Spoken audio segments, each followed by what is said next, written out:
తీసుకుంటాం. ఈ జగన్ మహిళలు కూడా నమ్మించి మోసం చేశాడు. ఎన్నికల ముందల సంపూర్ణ మద్యపాన నిషేధం చేస్తా అన్నాడు, చేయలేదు. 45 సంవత్సరాలు నిండిన ఎస్సీ ఎస్టీ బీసీ మైనారిటీ మహిళల పెన్షన్ ఇస్తాన్నాడు, అది ఇవ్వలేదు. ఇంట్లో ఎంతమంది బిడ్డలుంటే అంతమంది బిడ్డలకి అమ్మ ఒడి ఇస్తానని మాట ఇచ్చి మాట తప్పాడు ఈ జగన్. తెలుగింటి ఆడపడుచుల కన్నీరు మేము చూసాం, వాళ్ళ కన్నీరు తుడిచే బాధ్యత మేము తీసుకుంటాం. అందుకే మహాశక్తి అనే పేరుతో మహిళలకి 4 హామీలు ఇచ్చాం. మొదటిది ఆడబిడ్డ నిధి. 18 సంవత్సరాల నుంచి 59 సంవత్సరాల వయసు కలిగిన మహిళలకి ప్రతి నెల 1500 రూపాయలు మన ప్రభుత్వం ఇస్తుంది.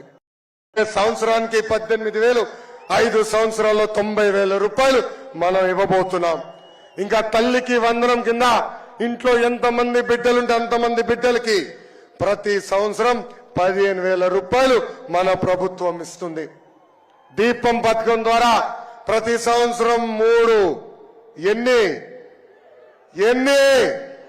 ఎత్తి చూపించండి, 3 గ్యాస్ సిలిండర్లు ఉచితంగా మన ప్రభుత్వం ఇస్తుంది. ఇంకా మహిళలు ఆర్టీసీ బస్సుల్లో కూడా ఉచితంగా ప్రయాణించే హక్కు మన ప్రభుత్వం కల్పించబోతుంది. ఇది యువగలం. యువతకు కూడా అనేక హామీలను ఇచ్చి మోసం చేశాడు ఈ జగన్. ఎన్నికల ముందల ప్రతి సంవత్సరం జాబ్ క్యాలెండర్ అన్నాడు, జాబ్లెస్ క్యాలెండర్ ఇచ్చాడు. 2,30,000 పెండింగ్ పోస్టులు భర్తీ చేస్తున్నాడు, భర్తీ చేసింది 0. మెగా డిఎస్సి ద్వారా ఉపాధ్యాయుల పోస్టులు భర్తీ చేస్తున్నాడు, అది గాలికి వదిలేశారు. ఇంకా 6,500 కానిస్టేబుల్ పోస్టులు భర్తీ చేస్తానని హామీ ఇచ్చి మాట తప్పాడు ఈ సైకో జగన్. అందుకే యువతకు చెప్తున్నా, 3 నెలలు ఓపిక పట్టండి.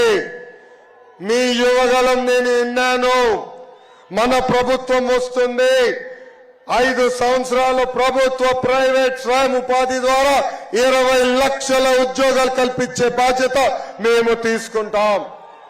నిరుద్యోగ యువకులు ఎవరు ఉంటే వాళ్ళకి నిరుద్యోగ భృతి కూడా ఇచ్చే బాధ్యత మేము తీసుకుంటాం. ఈ జగన్ పాలన వచ్చిన తర్వాత crop holiday, aqua holiday, power హాలిడేలు ఎప్పుడు లేని విధంగా రైతులు ఆత్మహత్య చేసుకుంటున్నారు.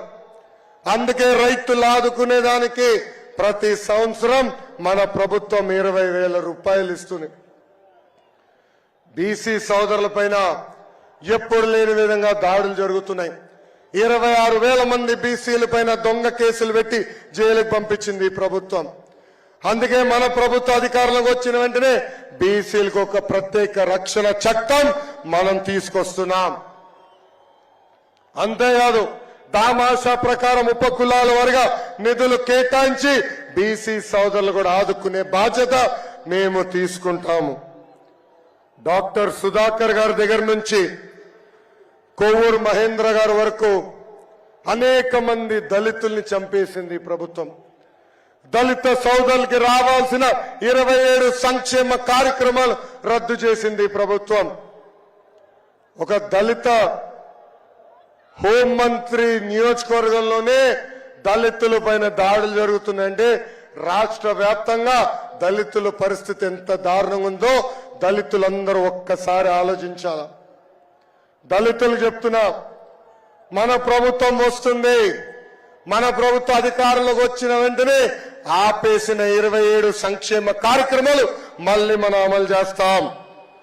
ఇంకా గిరిజనుల గొంతు కూడా కోసేశారు. వాళ్ళకి రావాల్సిన సంక్షేమ కార్యక్రమాలు ఈ ప్రభుత్వం రద్దు చేసింది. ఎస్టీ సప్లాన్ పక్కదారు మళ్లించింది. గిరిజనులు కూడా చెప్తున్నా, మీకు రావాల్సిన 16 సంక్షేమ కార్యక్రమాలు మన ప్రభుత్వం ముందరకు తీసుకెళ్తుంది. ఇంకా ఇస్లాంలో ఆత్మహత్య చేసుకుంటాం మహాపాపం. అలాంటిది అబ్దుల్ సలాం, మిస్బా, ఎంతో మంది వైకాపా నాయకులు వేధింపుల వల్ల ఆత్మహత్య చేసుకున్నారు.